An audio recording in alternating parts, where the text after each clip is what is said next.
Well, it sure looks like Steve Kerr is going to be the next coach of the New York Knicks. It's 2014. Phil Jackson just became Knicks president, and it's very clear that he wants to hire Kerr as head coach. It's just a matter of finalizing some details. Oh, hold up now. This might get interesting. Yeah, Steve Kerr choosing to coach the Golden State Warriors was a big deal.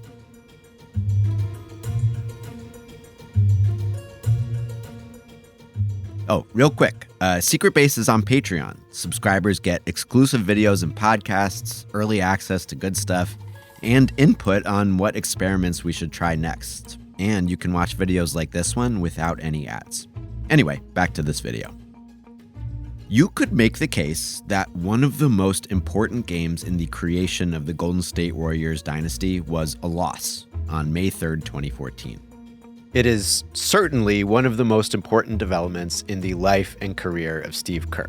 First, let's go back a few months and to the opposite coast. In early 2014, the New York Knicks made waves by hiring Phil Jackson.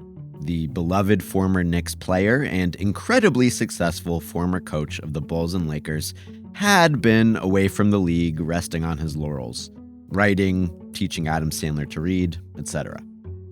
But after a long, drawn-out courtship that included weeks of negotiation and Knicks owner James Dolan riding ATVs in the desert, Jackson agreed to join New York, but not as coach, as president of basketball ops. It was the first time in Jackson's legendary NBA career that he had held such an executive position, and thus the first time he'd be responsible for the hiring and firing of coaches. But even before he had officially accepted this job, people predicted his next move. Phil was not going to name himself head coach, but they said he would do the next best thing: hire one of his favorite former players, specifically Steve Kerr. This was interesting. In stark contrast to Phil himself, Kerr had never coached before at any level, unless you count the 2012 Rising Stars game at All-Star Weekend. Kerr's name had barely, if ever, come up before when teams were looking for coaches. As of early 2014, Steve Kerr's resume was the following: great playing career as a star at Arizona, then as a role player on multiple extremely good NBA teams, including the Chicago Bulls in their dynastic heyday under coach Phil Jackson. After retiring, Kerr became a TV commentator. Then, in 2007, he got hired straight off television to become GM of the Phoenix Suns. Kerr's tenure in Phoenix was fine. It was somewhat rocky, somewhat successful. He resigned in 2010 to spend more time with his family, and he went back to broadcasting. And that's where he was in early 2014, on TV. Kerr had established himself as an intelligent, likable persona with a broad background in basketball, but he wasn't a coach, and hardly anyone thought he wanted the grind of coaching since his resignation from Phoenix had been so family-focused. Phil Jackson knew different. Back in 2013, the Sacramento Kings almost moved to Seattle. They didn't, but the prospective new ownership group talked to Jackson about working in the front office if they did. In turn, Phil met with Kerr to catch up and pick his brain about maybe becoming a coach, about lifestyles, about philosophies, about the viability of the triangle offense they once ran together in Chicago. So Jackson knew that Kerr had at least a tentative interest in coaching. And in very typical Phil Jackson fashion, word got out that Kerr might be Phil's guy. By March 11th of 2014, before the Knicks had officially hired Jackson, Kerr was already politely deflecting questions about this hypothetical job offer. Again, this represents 3 layers of speculation. Kerr couldn't be hired yet because the prior coach hadn't been fired yet because Jackson hadn't been hired yet. I'm a Knicks fan, and I do not miss 2014. On March 14th, Phil officially signed with the Knicks, and the rumor mill sped up. That same day, Kerr went on the air with Dan Patrick, who echoed a widespread sentiment of surprise, though Steve insisted he had been keen on coaching for a while. I didn't know you wanted to coach. Yeah, I've said it, maybe not on your show, but I've been talking about it the last couple of years. I left Phoenix when I was the general manager, knowing that I didn't want to get back into management, but feeling like coaching would be a possibility at some point. He still had to play it cool, though, because Jackson did not fire Knicks coach Mike Woodson immediately. This was still the middle of the season. But indeed, as soon as the season ended, the gears started to turn as expected. On April 21st, 2014, Phil Jackson fired Woodson and his whole staff. By the end of that day, Kerr was answering questions more directly. I do anticipate talking with Phil Jackson at some point. And the next day, here was Phil openly talking about Kerr's candidacy. I will get in a conversation with him later on this month and talk to him about it and see where he's at as far as his desire to coach. This is in a video published on the Knicks' official YouTube channel. This is not usually how these things go. Usually there is coyness and decorum and consideration of multiple candidates, but it sure seemed like Phil was just going to straight up offer Steve this job, and Steve was going to take it. On April 27th, the two old colleagues reunited face-to-face. Steve had been meeting with some coaching legends as well to pick their brains, because after all, he had never been a coach, not even an assistant. Between the lines, and with the benefit of hindsight, you can maybe detect where this was headed.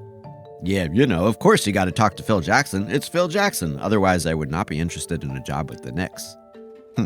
And, I got to take this conversation slowly because I travel so much for work. But the tea leaves kept turning the same way.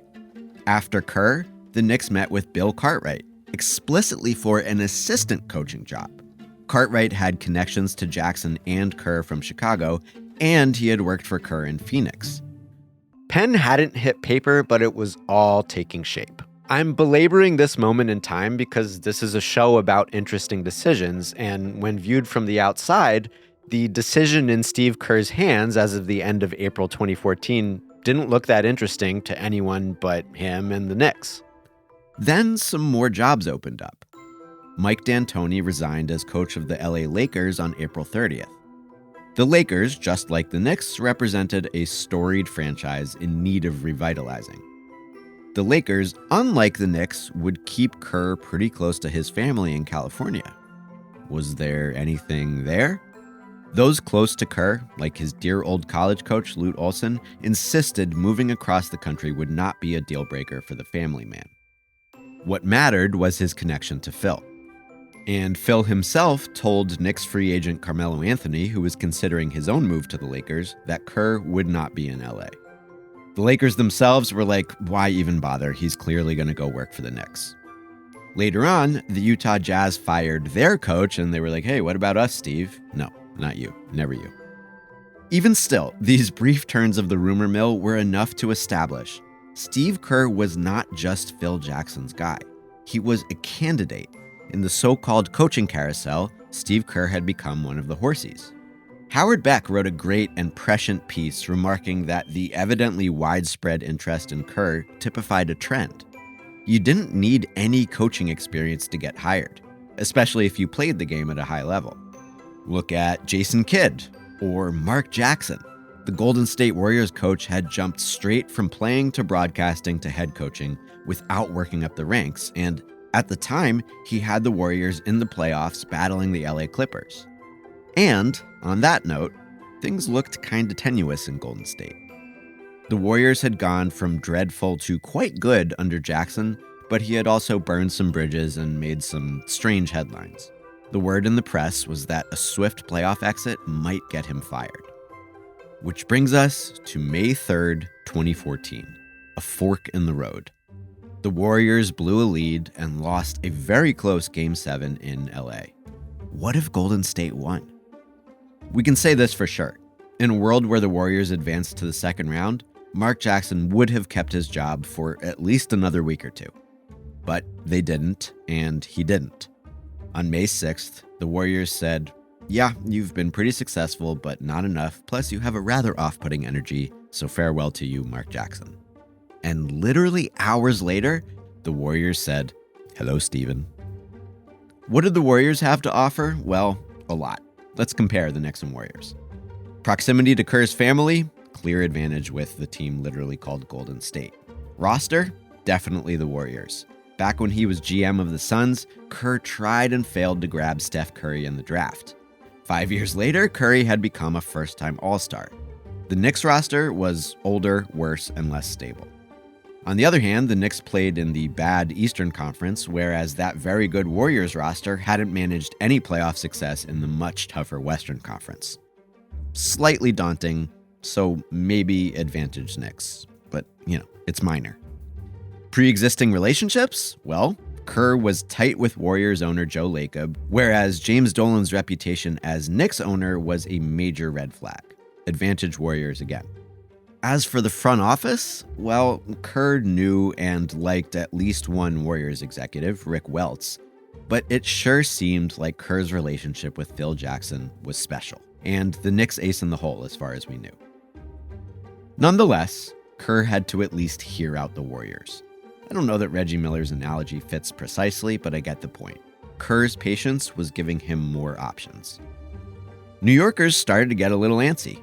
Local reporters swore the Knicks remained Kerr's frontrunner, but the longer he waited to make the call, the more they wondered if he might head west. There was nothing left for Kerr to learn about the Knicks, But even after Kerr took a weekend at home to think, the Daily News had sources close to Kerr himself saying he was going to choose the Knicks. He even had an agenda lined up for week 1 of the job. The Knicks and Kerr's agent, former New York Jets GM Mike Tannenbaum, by the way, haggled over contract length. Kerr wanted a 5-year deal. Phil Jackson and Knicks owner James Dolan perhaps were not on the same page about whether to give him that deal. Later reports said that Dolan objected to Kerr's reservations about Dolan, thus validating Kerr's reservations about Dolan. In any case, the Knicks initially offered 3 years and moved to a 4-year offer only because the Warriors were sniffing around. The Warriors, meanwhile, stopped sniffing around. They were convinced that Kerr was a Knick and only using them for leverage at that point, so they shifted their focus to other candidates. But then on May 13th, Golden State's main backup target, Stan Van Gundy, reached a deal with the Pistons. Bummer for Golden State.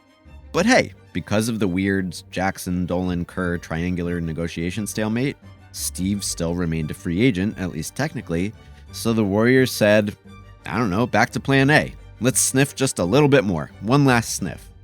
Warriors officials made a last-ditch push. They flew to meet Kerr at a TV job in Oklahoma City and throw their best offer at him.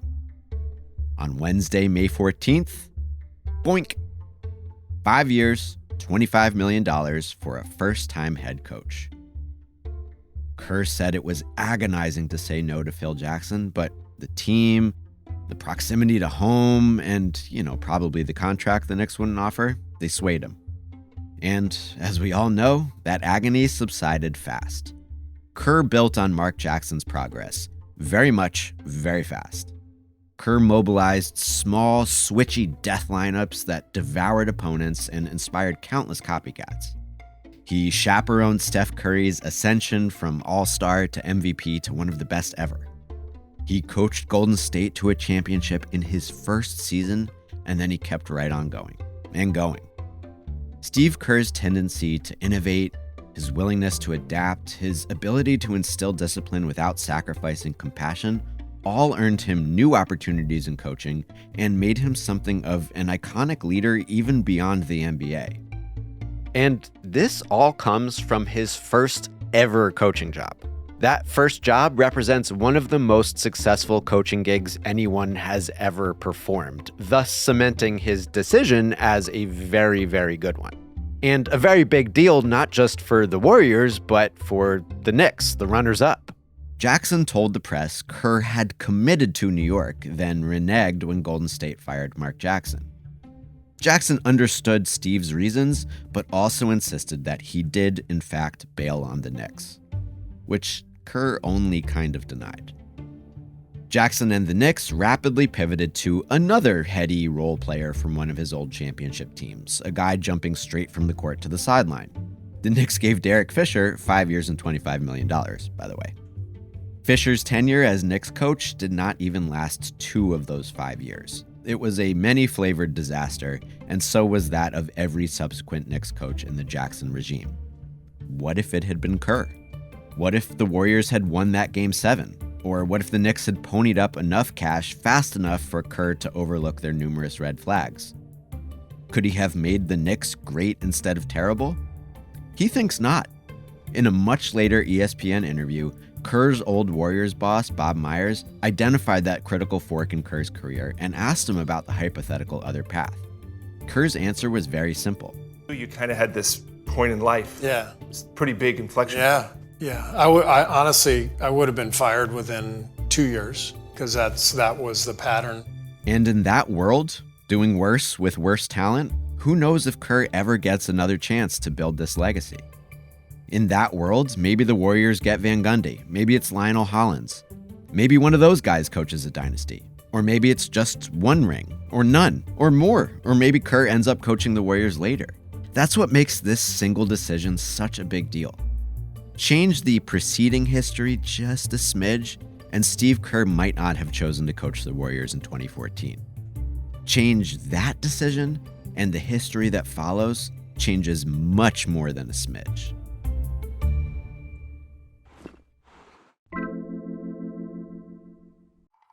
Thanks for watching this episode of Big Deal. If you want to see more stuff like this without any ads, then join these people in subscribing to Secret Base on Patreon. They get that, and they get a lot of other exclusive stuff like podcasts and videos that you won't find elsewhere. But if you're going to stick to YouTube, that's cool too. Just don't forget to like and subscribe.